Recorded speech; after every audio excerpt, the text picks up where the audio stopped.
This episode of the Leap Forward podcast is brought to you by bridgeLT, leaders in conversational learning and innovation. Through AI role plays, technical simulators, and comprehensive training programs, bridgeLT is revolutionizing the future of corporate and enterprise education.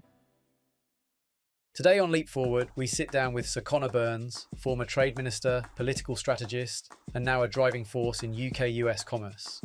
He reflects on resilience in public life, the evolution of global trade, and his current mission to bridge business opportunities across the Atlantic.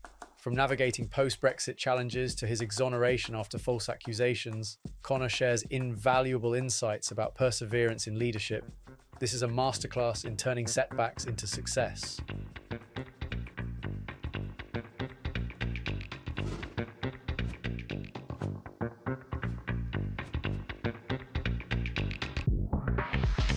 Well, look, I'm really delighted to welcome Sir Conor Burns to this episode of Leap Forward.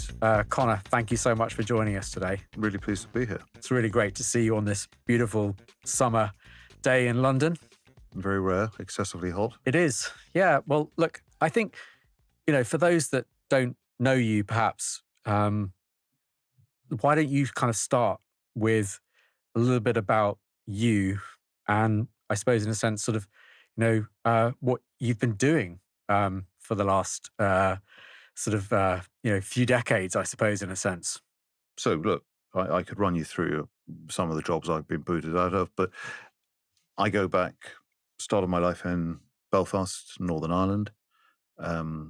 Spent my formative years there, but left when we were pretty young. I was about 8.5, I think. Grew up in Hertfordshire, went to university in Southampton, stayed South Coast then pretty much ever since. Became the Member of Parliament for Bournemouth West in 2010. Had 14 winters as an MP. Enjoyed some highs, some lows. Was then liberated last year in the great clear out, the great tsunami that the Tory party brought upon itself. And now I'm adjusting to being back in the private sector, although obviously different sort of being back in the private sector than the one I had before I was elected. When I was in Parliament, the specialism, I guess, if you want to put it that way, that I had was in the trade arena. Mm-hmm. I came to trade accidentally by declining another role that the then Prime Minister had offered me, and became Minister of State for Trade Policy. Found I love trade, found it absorbing, and basically stayed in that lane from then on in, doing trade envoy work, ministerial work.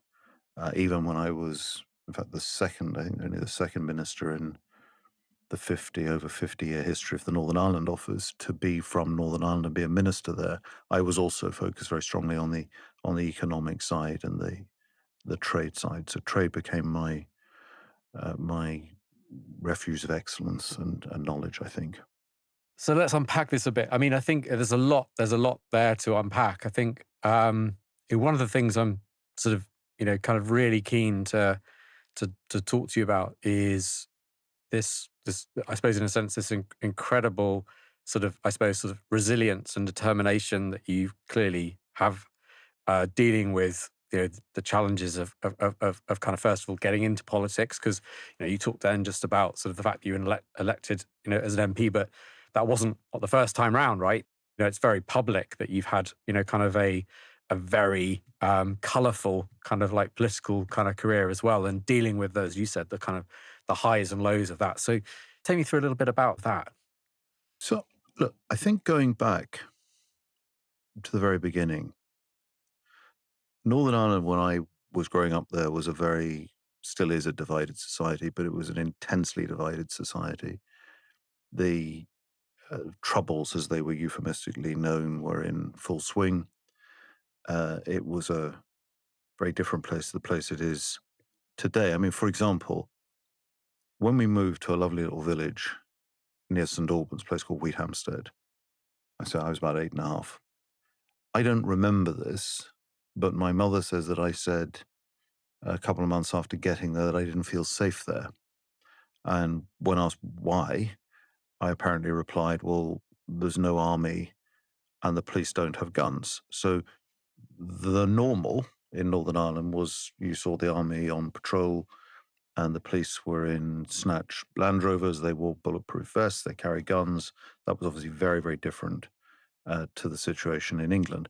And I think because of the division there, Northern Ireland was an intensely political society.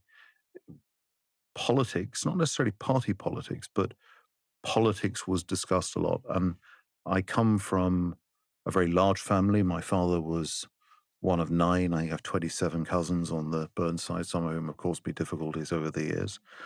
Um, and argument was a thing. My dad used to joke that his father would sort of say before Sunday lunch, uh, I saw a ship in Mrs. McBride's garden, or I saw a ship from Mrs. McBride's garden, which is correct. And, an hour later, almost throwing chairs at each other, massive row, debating this. So debate was a central thing. I always found argument and analysis and exchange of ideas fascinating. So when I came to get involved in politics, I was very young. I joke that I was not totally a joke, but I told my first political lie at the age of 14. You had to be 16 to join the Conservative Party. I was 14 and I wanted to join, so I said I was 16 and they let me in. I was the class candidate in my school election in 1987. I think I was just 15. Mrs. Thatcher's third election victory. And I think I knew from a very early stage that that was certainly an option that I wanted to pursue in life. I actually thought about joining the Institute of the Brothers of the Sacred Heart, who educated me. I've remained very close to them. In fact, only 2 weeks ago, I was staying at the Brothers' retirement home in Providence, Rhode Island, where my former headmaster, Brother Clement, will celebrate, God willing, his 96th birthday, the end of this month. But I knew politics was something I wanted to explore.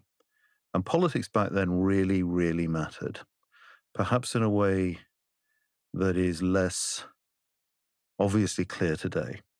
You had not just differences between parties, you had these fundamental battles between our way of life in the West, liberal, tolerant, free speech, rule of law, equality of treatment, men, women, etc., and the communist command control of the Soviet Union, the battle of ideas with Reagan and Thatcher on one side and the communists on the other, and the moral case for freedom being made by the first Polish Pope, John Paul II. It was a fascinating time. Politics was big in those days, and I was very attracted to that. So I got involved. So I then got to university, and I became chairman of the Conservative Society, and I invited, most of the cabinet who came and spoke. We did these wonderful speaker meetings, incredible speaker meetings. And I started to build the network, which is, of course, the foundation for almost everything in any sector in life is get to know people, build a network, stay in touch with people. And that was how I started to enter into the political arena. But I got involved at a time that was pretty challenging for the Conservative Party. I was involved in the 92 election, which the Tories narrowly won, and then, of course, went to the landslide defeat in 97.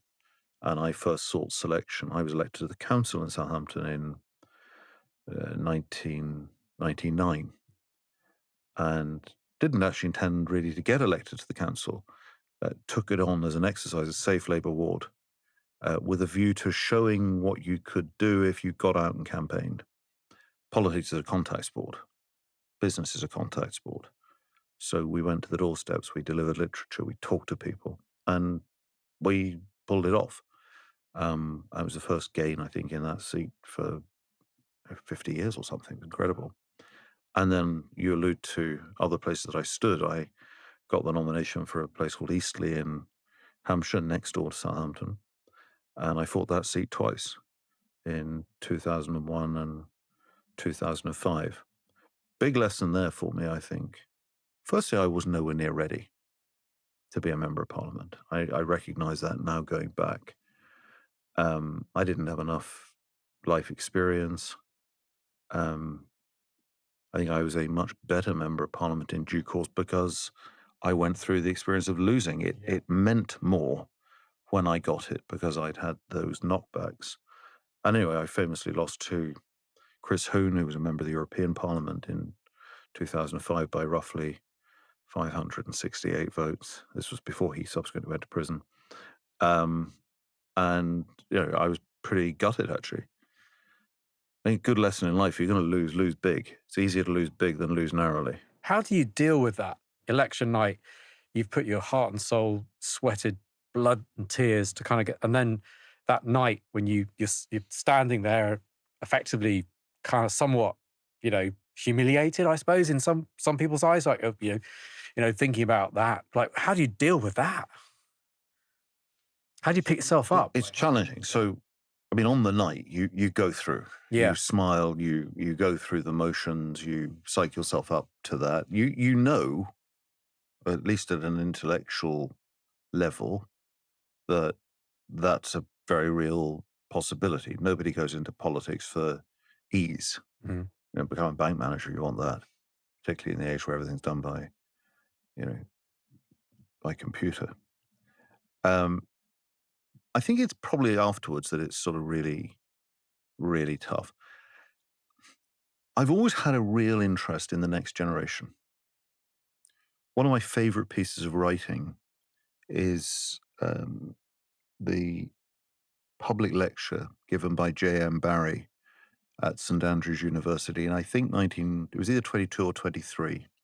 And he talked about how the older generation had screwed things up, the war being perhaps the most manifest example of that failure, and how it was up to the young people to demand of their betters, their elders, an equality of decision-making in matters that more affected their lives than affected ours, i.e. the future.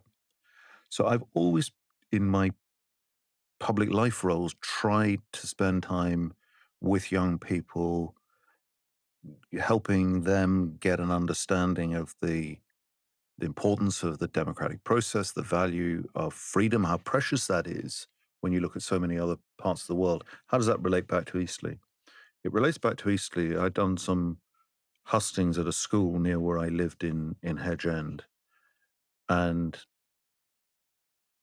I was genuinely a part of the community there, which my opponent wasn't. And because of that, I think I was able to talk with an authenticity about what needed to be done for our community and how I wanted to serve it. And I garnered a lot of support. Now, the morning after the defeat, and in the UK, these things are done, the count is overnight, 4 o'clock in the morning, you get the result, and that's that.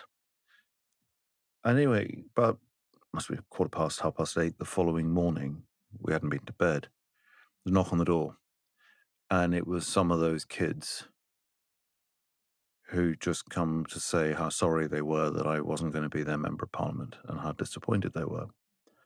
And I don't mind admitting that I went back into the kitchen and cried my eyes out. I felt I let them down. And then it's the sort of everything goes quiet. So in the middle of an election campaign, and a campaign that you have spent years building up to, it's absorbed so much of your life. And again, then I sort of almost thought, well, this isn't happening. Some time to do something else. But I'm glad I didn't.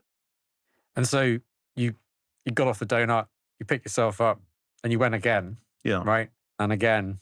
And then the moment comes when things happen and the hard work pays off and you get in.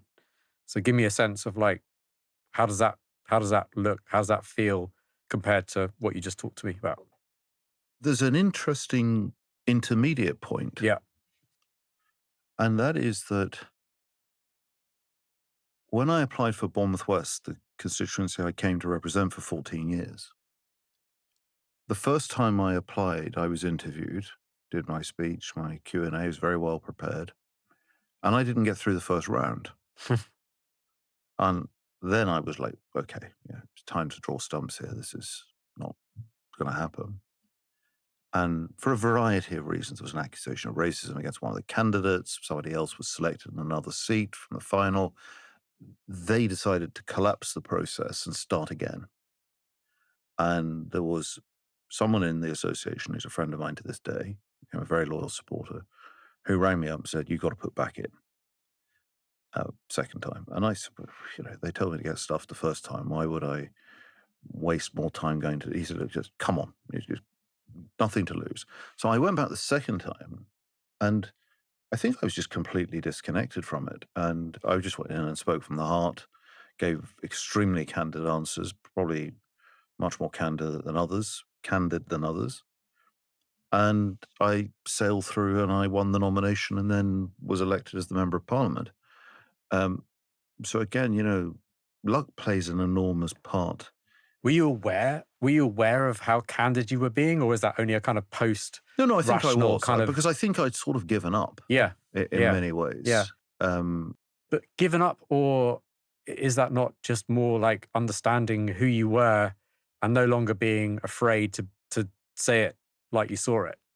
I think I was sanguine, and I thought I will tell them what I actually think about things rather than what I think they might want to hear about things. Yeah. And I remember before getting selected, and remember around this time, David Cameron had become the leader. There was the so-called A-list. I mean, that really didn't stand the test of time. Liz Truss managed to get onto that. But I remember going to the final of Maidstone and the Weald, and I thought it was going very well. In fact, it was going very well. And Anne Widdecombe had been the MP there. She was standing down. And Anne's a friend. Anne's a very warm friend, but she's mad. She's eccentric, right? And a very big Catholic. She's a Catholic convert. I'm a born Catholic, cradle Catholic. And Anne has very staunch views on, moral issues, family life, homosexuality, etc. And I'm openly gay. So I decided, actually on advice, that it was looking quite strong that I might get this nomination. And it would be important to start that from a basis of honesty. So I effectively outed myself in an answer to a question, which apparently caused several people to drop their support for me and switch it to a lady who's now the MP, somewhere around there, who in fact had been a member of the Labour Party until only a matter of weeks beforehand. I was very down by that, very down. And I was in seeing Lady Thatcher the following Sunday, and she was asking what I'd been up to, and I said I had this final in Maidstone, and I'd missed it by a few votes. And she said, "Do you know, I think I missed Maidstone by a few votes." We went and looked it up, and she had. And I asked her, because she went for dozens of seats and got hundreds, I think, and got nowhere. And I said to her, "Well, how did you sort of keep going?" And she said, "Well, I resolved I'd see them in hell before I would give up." And I sort of thought, well, if some of hers had to go through that, then maybe I haven't a lot to complain about. So thankfully, this bloke did persuade me to put in, and I was elected. And so I had 14 filled years, some with fun, some not, but 14 full years. Getting a really interesting kind of picture of you, like, so openly gay, Catholic, huge amount of faith, very, Belfast, very strong, deep family, very deep relationship with your grandmother. Okay, this is interesting. So let's keep going on the kind of the timeline of things. So take me through getting the nomination and what's next. Well, so the nomination was, actually looking back on it, quite straightforward. It just gelled, right? It just worked. And I think I was very fortunate that my lead opponent in the final did me a huge favor. He turned up wearing a brown suit. And you go back to the Tory party of 2010, there were many things they weren't ready for, but a member of parliament in a brown suit was definitely not. My predecessor was a guy called Sir John Butterfield, his predecessor, who I then came to know extremely well, and died in his mid-90s, was John Eden, Sir John Eden, then Lord Eden, who was elected in 1954 when Churchill was still Prime Minister. He was the baby of the house. He did 29 years in the Commons and then 30-something years in the Lords. And I was asked, how did I think I'd be different from other members of Parliament in Bournemouth West? And I said, well, I can point out one thing immediately. I will never be called Sir John. And they liked that. But it worked, and the brown suit was the icing on the cake. And it was a fairly happy experience campaign-wise and so on, except that, and enough distance has gone that I can talk about this, the expenses scandal blew up in the middle of the campaign. And my immediate predecessor was caught up in that. So it wasn't a happy time, and we didn't win, of course. I mean, people need to remember this. The Labour Party were deeply unpopular. There was a sort of an open goal, and Cameron missed, and we ended up in the coalition. But I think, as I said a second ago, partly because I had come so close previously, and because I then felt that I was ready and would be a better member of Parliament, I think I relished it more than I would have done had I come in a decade before. When you're dealing with issues like the expenses scandal, and there's been many more, and we'll talk about some of those. When it's kind of not specifically down to you, and you're sort of dealing with this kind of huge, tumultuous sort of set of noise, how do you navigate your way through that? It's a very, very important question, actually. And I think it's really important for those who go into politics to always keep in mind that whilst it is the absolute preeminent thing for us, it is absolutely not the preeminent thing for most of the British people watching. And you can see this in focus groups and so on. A lot of stuff that happens that's, media person interviews other media person. It's on all the front pages. It's being written on all the blogs. People are tweeting like hell about it. Actually, people are busy leading their lives. Yeah. People are busy getting their kids ready for school, running their businesses, worrying about paying the bills, thinking about their holidays, all the other things that normal people do. So I think it's very important in politics to keep perspective. Sometimes you have to say stuff, but often you're better not saying very much. And the media obviously always want to fuel it. But just to remember that it'll pass. It'll pass. And you talked about the smartphone starting to make its appearance, and alongside the smartphone, we've seen this massive rise and almost ubiquitous kind of prevalence of social media and a multi-modal, multi-channel, 24/7 kind of environment. How has that sort of affected the way that you've kind of approached your kind of career? I think it's changed the way the careers approached us and the public has approached us. And there's something really fascinating about this, because all these apps and social media platforms, all the rest of it, have led to a level of connectivity that our ancestors would not be able to comprehend. But yet, as a society, we're more lonely, we're more isolated, we're more cut off. Go back to when I first got involved in politics in my teens. If somebody wanted to send a nasty, abusive message to a member of Parliament, they had to go out and buy green ink at W.H. Smith's, which no longer exists on the high street. They had to get paper, a pen, a stamp. They had to sit and write it. They had to fold it up, put it in, stick the stamp on, put it in a postbox, and then their letter had arrived. It was possible that at some point during that process, their anger would dissipate. They would decide that, that day's episode of Coronation Street was a bigger priority than telling the member of Parliament they thought they were. Now it's instant. They just pick up their phone and away they go on Twitter and on Facebook, on Instagram, and all the rest of it. And I used to say to kids, and I loved visiting schools, always loved visiting schools. And I used to say to the kids, when you're on these apps, devices, whatever it is, and you want to say something about somebody, ask yourself a question first before you write anything. Would I say this to this person if they were in front of me face to face in the playground? And if you even have to hesitate to give your answer, don't write it. And what you had to do in political life, and it was a bad thing, you had to separate off attacks on you, the member of parliament, or you, the minister, or you, the Boris ally, you may touch on that, to Connor.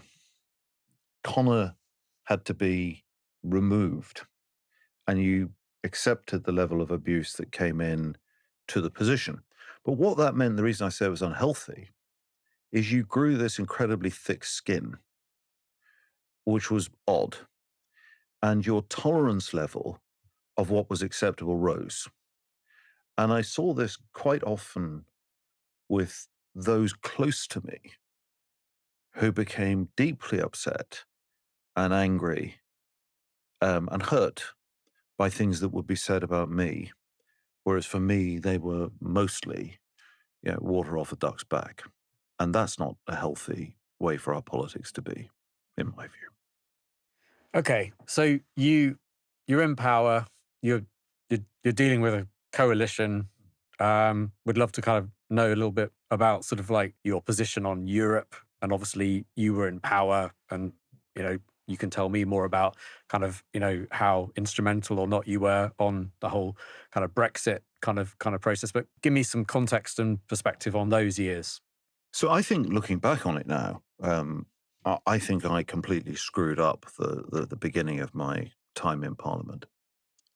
I found the sucking up deeply distasteful, and I was never a sort of part of the Cameroon set, which I don't regret. A lot of that was where you went to school and how much money you had. And I didn't like that at all. I mean, don't get me wrong, I come from a good family, a middle class family, but it's a family from not very much, right? And we lived in North Belfast when I was growing up. We didn't have country retreats and trust funds and any of that crap that some of these people had. And I had such a reverence, I think, for Parliament and the institution of Parliament. My degree was in history. I've always loved history. I read history for relaxation. I love telling kids the story of why the doors of the House of Commons are slammed in Black Rod's face, and how that symbolically reenacts the last time a monarch set foot in the chamber of the House of Commons, where King Charles came to find out the whereabouts of 5 members that he wished to arrest.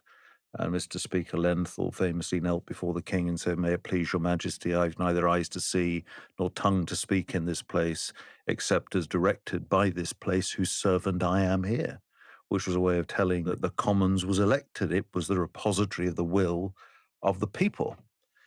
So coming with that sense of reverence and awe, and having come from the background that I came from, having failed the entrance exam, given a chance, got to the university I wanted to go to, finally after one narrowish and one very narrow defeat in Eastleigh, having got there, I didn't frankly see that it did the place justice to be handed out these questions from the whip's office to ask some middle-ranking minister, can I ask my honourable friend to just take a moment to tell the House how absolutely amazing the government is and how wonderful what the government is doing is for my constituency? I thought that was an abortionate way to treat this institution. So I was crap at that game, absolutely crap at that game.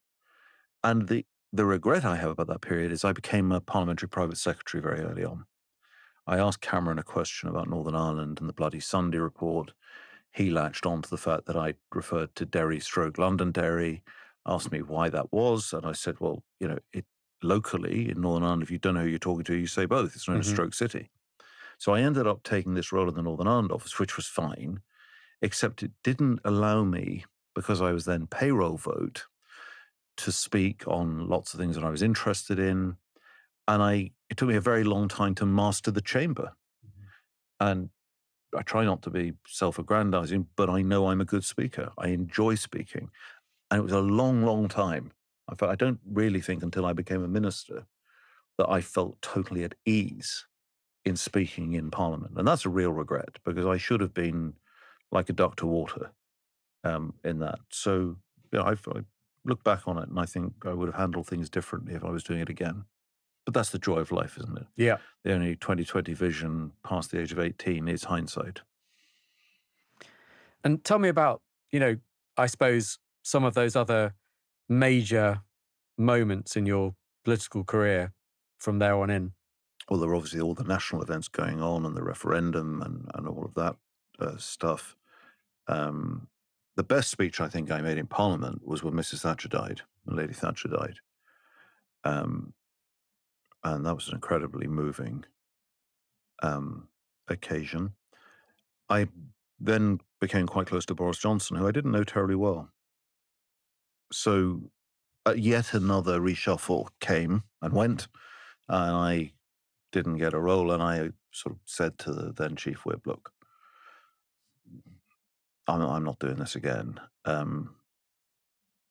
Frankly, if you want me to be a PPS again, it needs to either be to the Foreign Secretary or the Chancellor.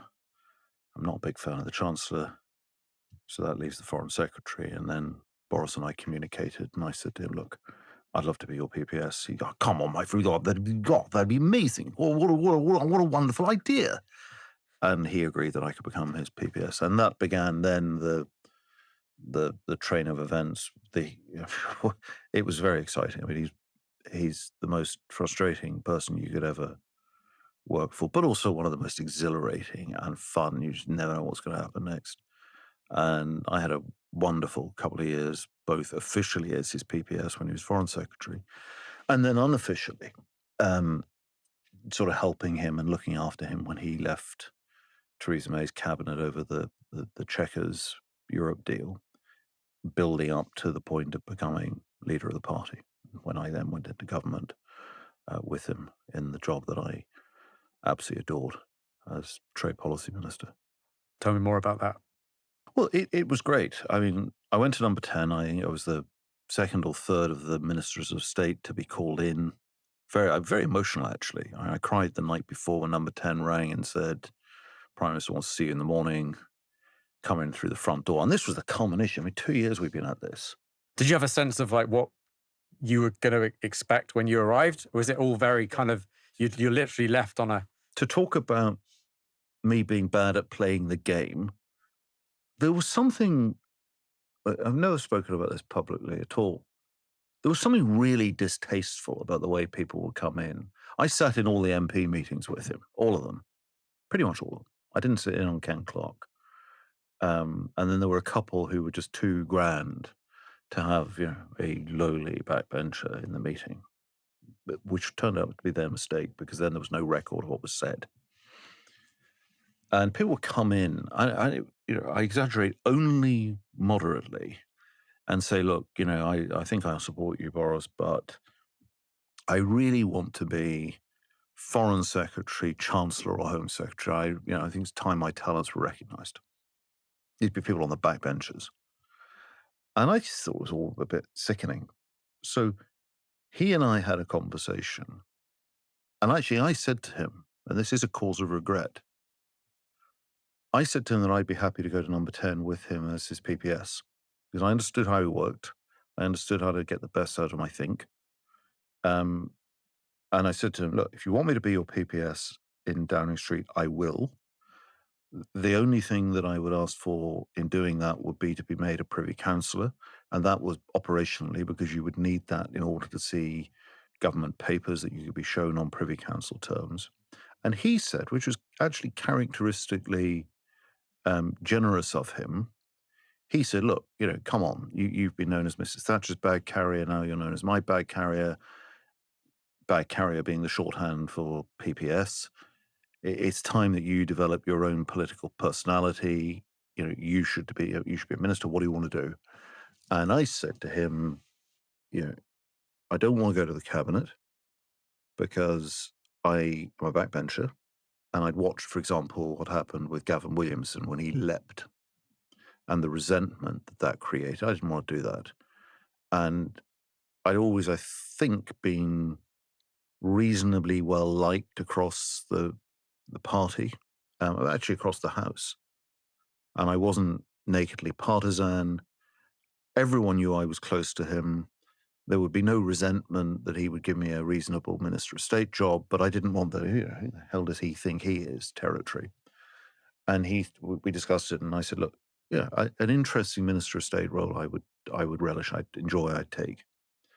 And I went into number 10, and he offered me something, and I turned it down. And he's very sweetly sitting there. And he was very generous, when I went, and you've gone by friends. We wouldn't be here without all the incredible work that the Comma did to support us.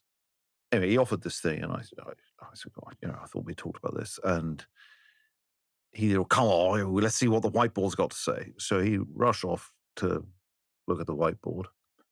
And I was put in the upstairs, sort of up by the entrance to the Prime Minister's private office, this little waiting room. And another colleague went in, and who apparently had a complete meltdown, wanted another job. And so I was there for ages. I didn't know what the hell was going on. And then Eddie Lister came in and said, look, we've got a bit of a problem with somebody down there, but you'll be back shortly. He's going to offer you international trade. Oh, I like that. And it was very exciting. And he said, I've had the most amazing job, Minister of State for International Trade. You go bring me back some free trade agreements. And then you're whisked out. And in those days, the International Trade Department was in the Foreign Office building. So we were taken down Downing Street, down the step, in the ambassador's entrance and up. And beautiful big office for private secretaries. I'm very excited. And then I see these sort of mountain of ring binders. And they sort of say, you're aware that you're Minister for Trade Policy. And it was so complicated, but so absorbing. There had been nobody else in the civil service who had been there the last time we had an independent trade policy. The last time we had an independent trade policy was in October 1972. I was born in September 1972. We were pioneers, right? It was exciting. I oversaw the creation or the recruitment of the chair of the newly created Trade Remedies Authority. We had the trade bill going through. I had the opportunity, because our Secretary of State was interested in shiny things that involved Instagram. I had the opportunity to sort of work with officials on, I said, let's work out what we're going to do with the rest of the world. Where are the priorities? Where are the growth areas? Let's segment the rest of the world into where's the opportunity for growth. We worked out that roughly only 10% of UK companies ever exported anything beyond the UK's internal market. And that of those 10% roughly that did, something like 60% of those were accidental. The opportunity there was to get alongside business, not telling business what to do. Government's hopeless at that. Government doesn't know how to run business. It should stop trying. But to say, look, if you're interested in selling your good or service in this market, we have the following support to help advise, counsel, mentor you to do that. I really enjoyed that. But that came, as you know, to a shuddering halt after a period of time. Tell me about the shuddering halt. I mean, I think I want to carry on with the whole trade thing, because I think it's really interesting, and we're going to come back to that, I think, because obviously now outside of politics and, as you said, enfranchised in many ways. We'll talk more about that, but let's keep going. So the shuddering halt was sort of shuddering at the end and gently vibrating for a long period before that. My father had a favourite brother who was called Malachy. He was in insurance in Scotland. And one of Malachy's two daughters set up a company. And Uncle Malachy was helping with that. He was diagnosed with motor neuron disease. And he told my father, and he asked my father if he would be willing to serve on the board of this company because he wasn't going to be around, and would he keep an eye out? And Dad, of course, agreed. Fast forward, the company gets into difficulties. My father lends them money, over 100,000 euros. For many, many months, I think years, in fact, they paid interest on the loan. And then, out of the blue, announced, actually, no, it wasn't a loan. It was an investment into something my father had never heard of. And they stopped paying. They said the money had gone. And my father was getting old by this point, older. And he was getting extremely distressed about the whole thing. I loved my father profoundly. And I was very anxious about the impact that this was having on him. And I reviewed all the papers that he had, the emails and all the rest of it. And I decided that I would write to the chairman of the company and say, you guys need to engage with my dad. This is wrong, what is going on. He's an old man now, and you should sort this out. And then I foolishly said, and I hinted, if you don't, I'm going to raise this in Parliament. And I wrote the letter in anger in my office, reached for a piece of paper, fed it into the printer, signed it, sent it off. And foolishly, it was on House of Commons letterhead. And then this individual made a complaint that I had abused the House of Commons stationery. No sort of engagement with the issues. And the Parliamentary Standards Commissioner began a process. And I think it's important. I told Boris all of this. He knew about this before he appointed me. This was ongoing. And he thought it was a lot of nonsense, and said at the time that I resigned it was a lot of nonsense. Anyway, it went on and on, this investigation. I mean, 18 months or something, it was hanging over me. And this report came out by the Standards Committee, which, by the way, at that time, the Standards Commissioner sat on to advance the cause of the sanction that she was recommending. So judge, jury, executioner, I don't know whether she swept up afterwards or not, but everything. And they referred to the guy who complained, the chairman of the company, as an ordinary member of the public.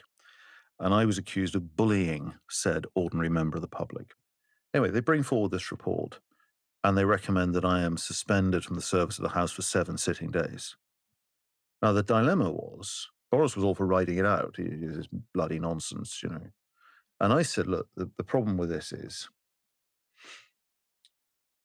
and this was all on a Monday morning, the reports come in at, 11 o'clock or something. And I said, the problem with this is that if they suspend me, if the House suspends me, the second reading of the trade bill is during the process of the period of the suspension. And it's clearly inconceivable that the bill minister can't come to the House to do the bill because he's been suspended. And I said, the other problem is it gets into sort of one of these cool, look at this situations. And you might start off, Prime Minister, saying, there's a lot of nonsense, we're going to back you. But 7 days on, you might be saying, Connor, I'm afraid, this story's not going away. You're going to have to go, in which case I am dragged out with my reputation in tatters, and that's the end of that. I said, if I go now, we kill the story. Be unpleasant, but we'll kill the story. And if you are so minded, you can bring me back. And he said, look, I've never done this before. Before you resign, I'm giving you an undertaking that I'm bringing you back. This is farcical. Now, in a way, why I regret that I didn't face it down, the ordinary member of the public has a knighthood. I was the former head of the civil service in Northern Ireland.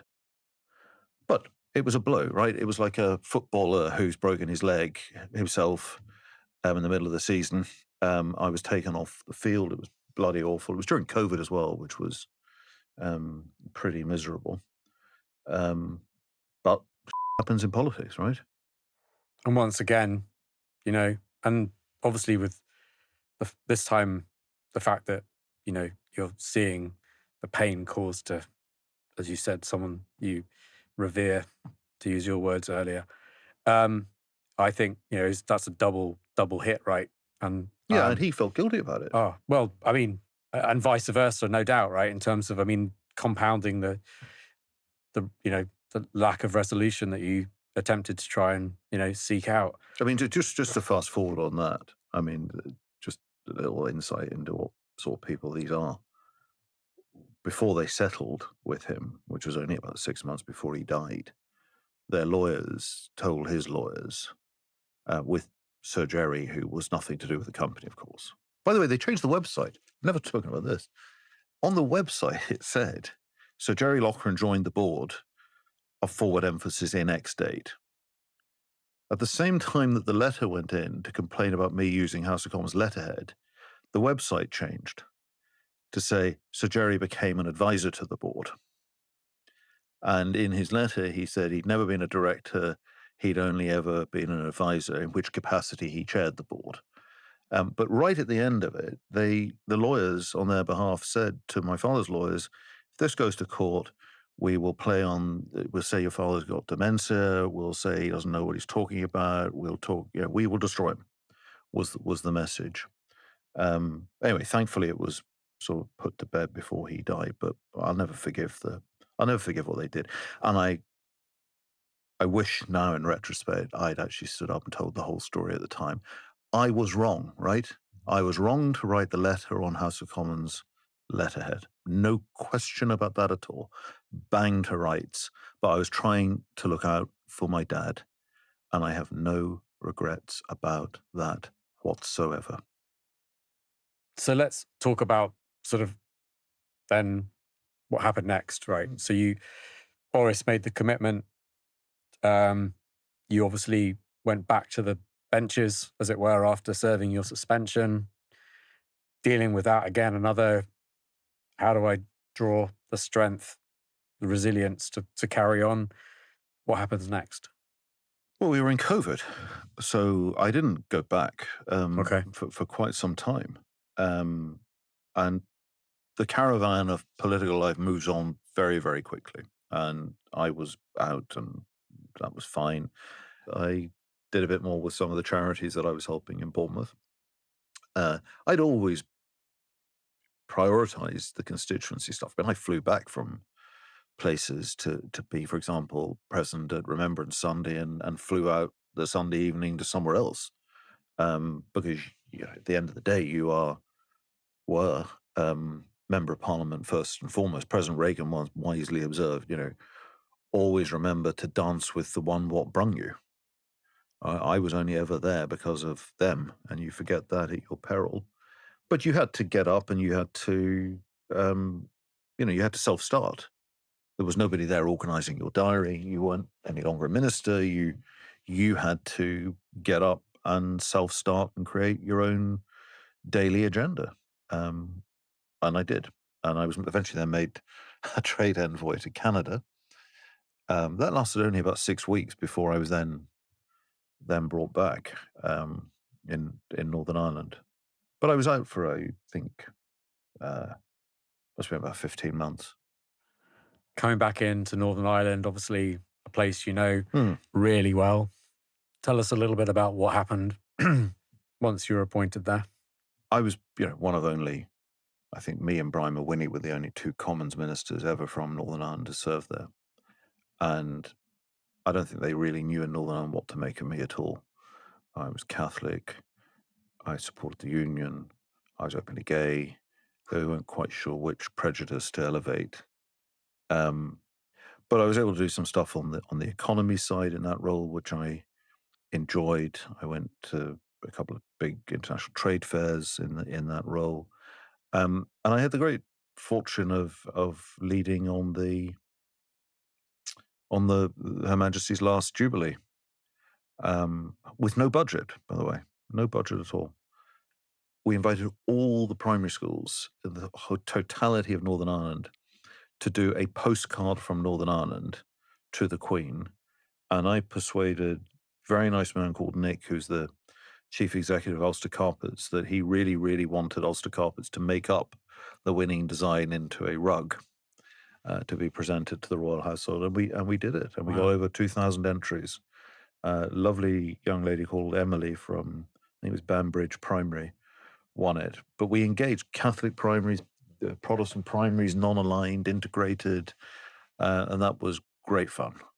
So I, by and large, I was happy in Northern Ireland. I also, during that time, spent a lot of time in the US because Boris thought that it would be useful with the Northern Ireland Protocol going on to have a Catholic from Northern Ireland who was also a minister and supported the union to go to Washington to try and convince our American friends that perhaps we had a little bit of a point over the implementation of the protocol. And I really enjoyed that.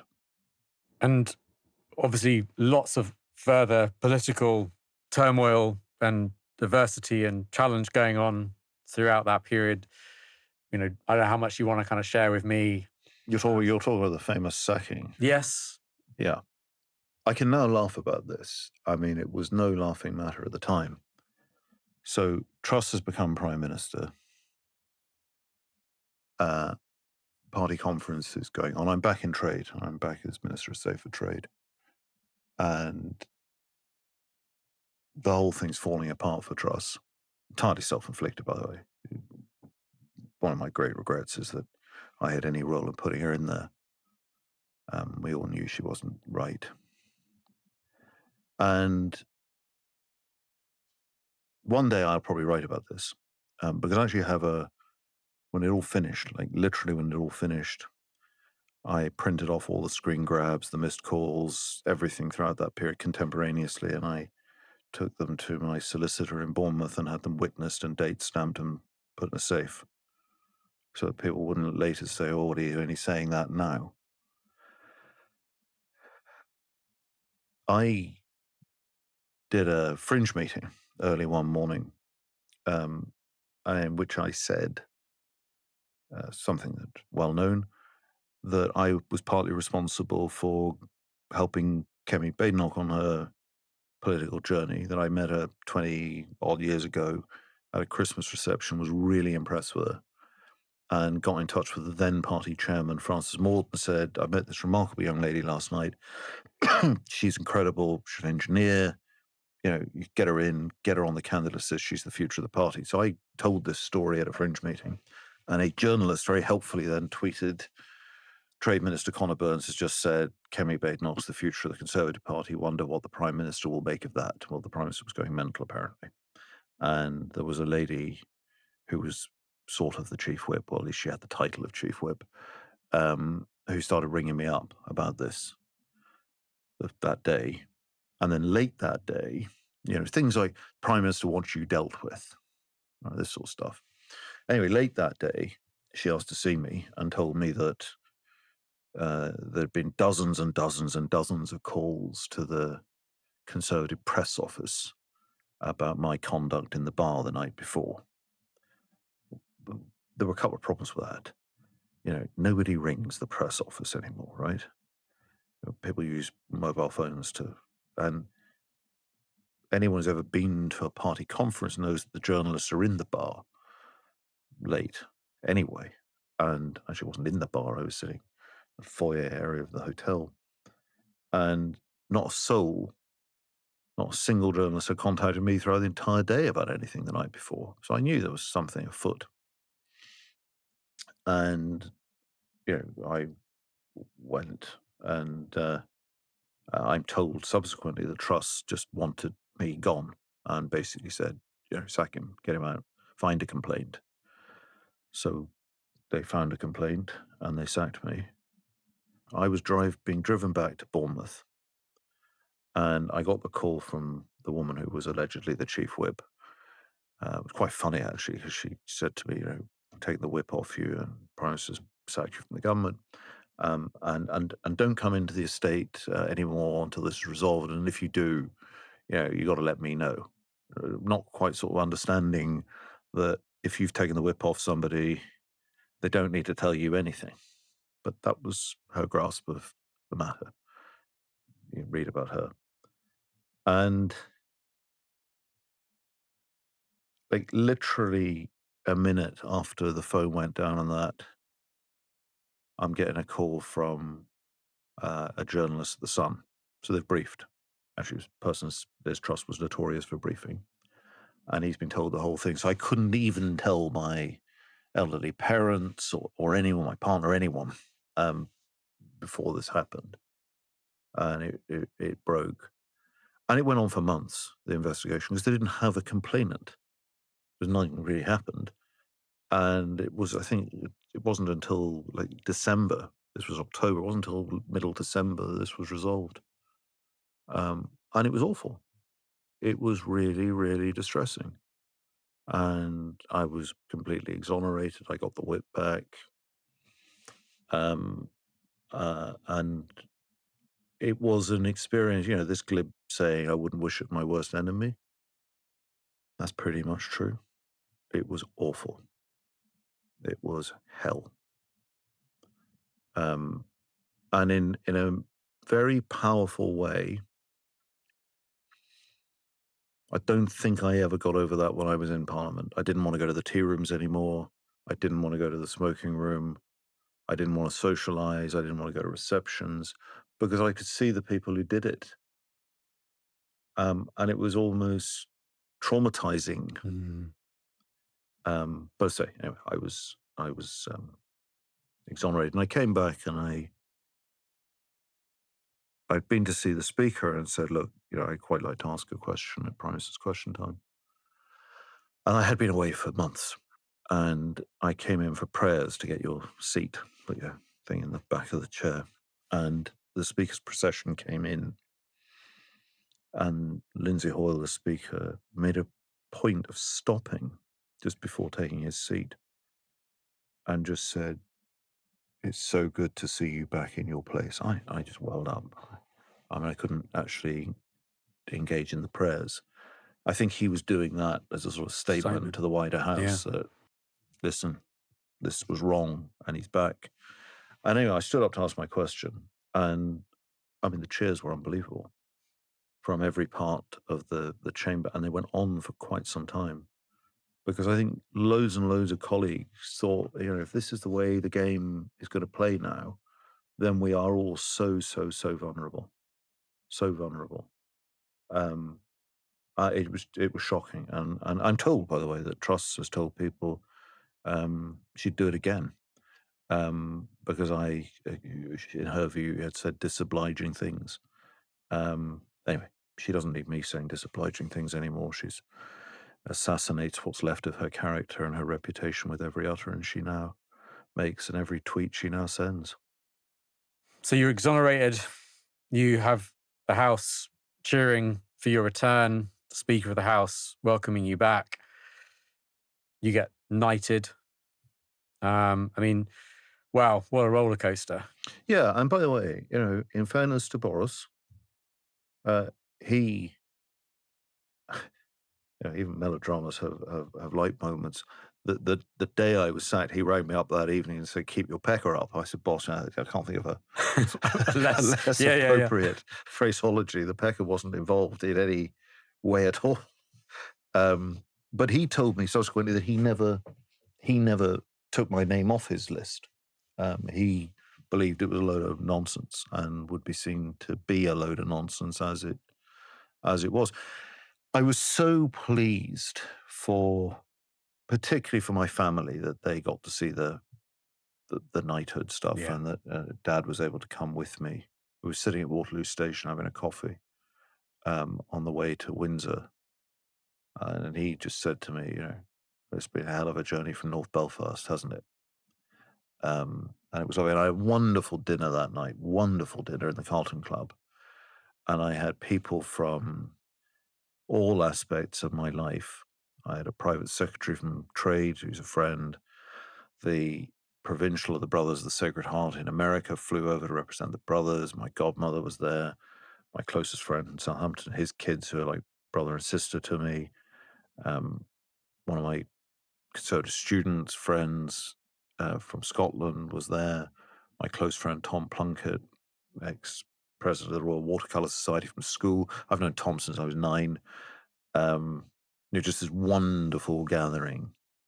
But I think the fact that one went through that process and came out the other side and was nominated and was knighted in full public glare in Windsor Castle, that speaks more powerfully than any exoneration or any letter from Propriety and Ethics or any statement from any cabinet secretary, because they wouldn't do that if there was a problem. Particularly now, right? That's it. Yeah. It's just, I could carry on this conversation for a number of further hours, but I'm sort of keen to kind of, I suppose in a sense, sort of almost kind of think about kind of post politics and, how has the past led you to where you're going now? I'm really excited about where I am now.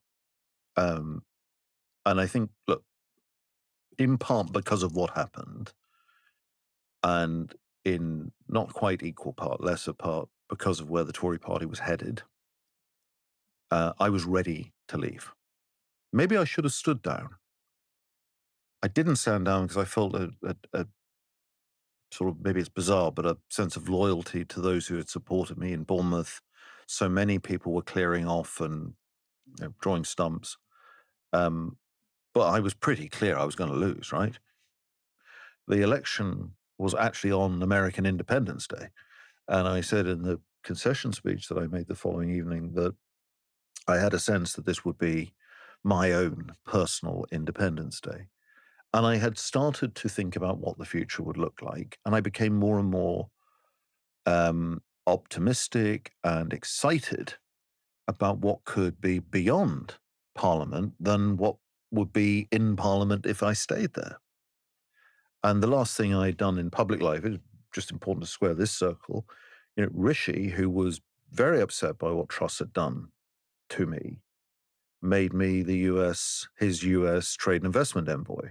And Kemi, who was furious because she felt that her saying nice things about her was part of the reason that this had happened, she said, well, you go and run the US state level MOU program, which I loved.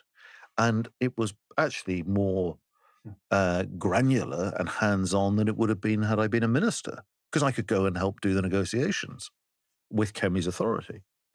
And I'm thinking, well, I'm 51, so I could become one of a much reduced number of Tory MPs in opposition, where my contacts are getting out of date, where I'm month by month nudging towards retirement, or I can get out and have a third phase of life. I had my commercial phase before Parliament, my parliamentary ministerial, my envoy. Now there's an opportunity to do what I don't know. And I used that wonderful quote, to make an end is to make a beginning. The end is where we start from. Mrs. Thatcher had that at her funeral, and I quoted that on the night that I lost. And I really felt and do feel that to make an end in Parliament was to make a beginning in the next phase of my life. And I look at it now, we're coming up to the first anniversary of the defeat. I am physically fitter than I've been since I was at university. I sleep better. I've stopped having bad dreams. I am energetic. I am optimistic. And crucially, I'm working with and meeting people who want to do positive things, don't want to pull you down or stick a knife between your shoulder blades. So the future, and what's the old ad? The future is bright, the future is orange. I think the future is bright. And what I'm now trying to do is to work out exactly how I want to spend my time in continuing, but in a profit-making sense, to engage in that trade, commercial, particularly the bilateral UK-US, to help US entities wanting to do stuff in the United Kingdom, and help UK entities wishing to do things in the US, but particularly, not exclusively, but particularly in Texas. And that is, really, really exhilarating. I don't think I'm finished with contributions in the public policy space. I'm, for example, a non-resident fellow now at the Baker Institute at Rice University in Houston. But I don't believe I will ever have my name unless I take up golf and run for presidency of a golf club or something. I don't intend to take up golf.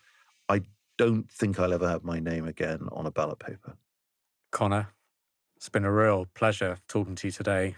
I think this is hopefully a closing and an end.